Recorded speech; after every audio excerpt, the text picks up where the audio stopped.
Bueno, y nos vamos ahora, ya lo ven, a otras regiones. El presidente de Chile, el izquierdista Gabriel Boric, cumplió su primer año en el Palacio de la Moneda, un periodo marcado por críticas de la oposición, el fracaso de la nueva Constitución y un duro revés en el Congreso tras el rechazo de su reforma tributaria.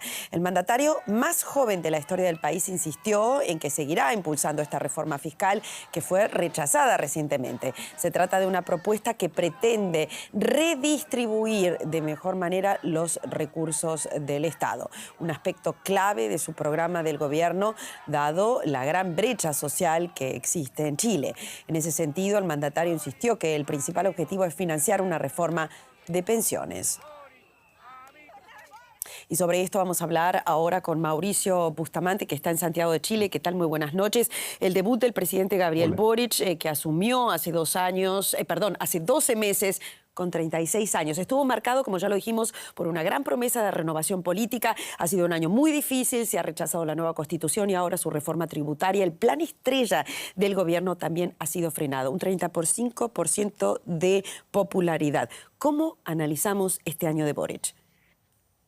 Pía, ¿cómo estás? Muy buenas tardes, buenas noches allá en Alemania, a ti y a todos los auditores y telespectadores de Deutsche Welle. Efectivamente, Gabriel Boric asume hace justo un año no solo como el presidente más joven de Chile, sino que también el presidente que en más de 200 años de historia junta mayor cantidad de votos. Boric asume con una gran esperanza de muchísima gente, más del 54% que votó por él, y rápidamente, debido a errores no forzados y también algunos ripios, algunos problemas en el ejercicio del gobierno, él comienza a descender en popularidad. Tú decías, claro, hoy tiene un 35% de apoyo, pero en algunos momentos su popularidad bajó del 30%. El proyecto de nueva Constitución, por el cual el gobierno se la jugó, tuvo un rechazo el año pasado de un 62%. Boric ha tenido problemas, por ejemplo, en seguridad ciudadana. No era parte de su programa de gobierno, pero rápidamente, debido al aumento de robos, asaltos que ya venían de gobiernos anteriores, pero también por un problema de gestión, ha aumentado y sigue siendo hoy día el principal problema, según las encuestas en las que se preocupan chilenas y chilenos, donde la sensación de inseguridad va en aumento. Y así también temas como la migración, temas como la falta de avance en algunos proyectos claves de reforma, como el tema previsional que tú mencionabas, el tema de pensiones, es parte de las sombras de este primer año de gobierno, pero que también tiene muchas luces.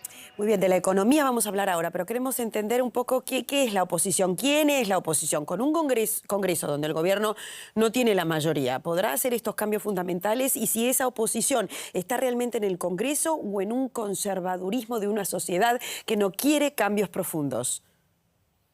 Es una muy buena pregunta, porque a veces la oposición está en el propio gobierno con estos errores no forzados. La oposición tampoco son las oposiciones, porque hay una oposición tradicional de derecha, pero también una oposición de ultraderecha que representó de alguna forma la candidatura de José Antonio Kast, que fue rival de Boric en las últimas elecciones. Ha dicho que este gobierno gana inexperiencia, digamos, demasiada juventud, demasiada inexperiencia al momento de gobernar, pero efectivamente al momento de realizar los cambios se requiere ese respaldo en el Congreso y el gobierno no tiene mayoría y ha tenido incluso algunas divisiones dentro de sus propias filas, que hace un par de días nada más hizo que la idea de legislar, la simple idea de legislar sobre una reforma previsional, una reforma tributaria, el cambiar la base tributaria para financiar justamente muchos de los proyectos que tiene Gabriel Boric fuera rechazado. Hoy día no aparece un gran dirigente opositor o un par de dirigentes opositores, incluso la centro derecha y la derecha más extrema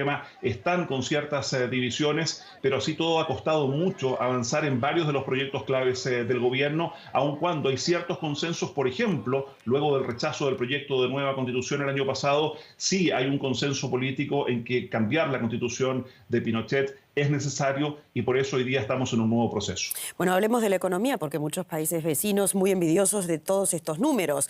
Estamos hablando de un gobierno con un superávit fiscal tras 10 años. El gasto público cayó en Chile más del 23% con un gobierno de izquierda. ¿Se habla de eso?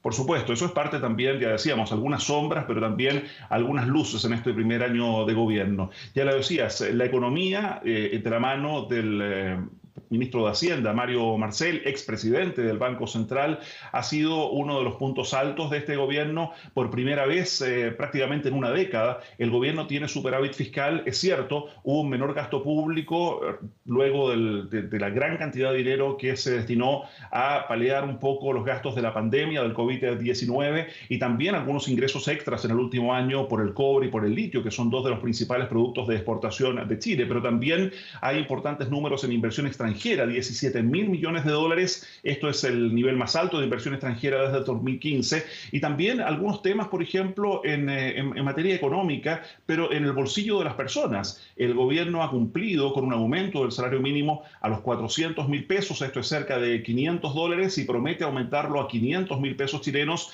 625 dólares aproximadamente de aquí al término del gobierno. Y a esto se suma una serie de otros temas en agenda social, como por ejemplo una rebaja en el precio de los medicamentos para la gente o la gratuidad total en las atenciones de salud, pues la salud pública, para prácticamente el 80% de la población. Así es que en el futuro inmediato, aun cuando este 2023 se ve un año complicado en materia económica, tiene algunas luces de optimismo para el gobierno, para el segundo año, el segundo de 4 años del presidente Boric. Clarísimo. Muchísimas gracias, Mauricio Bustamante, por este análisis desde Chile. Santiago, gracias.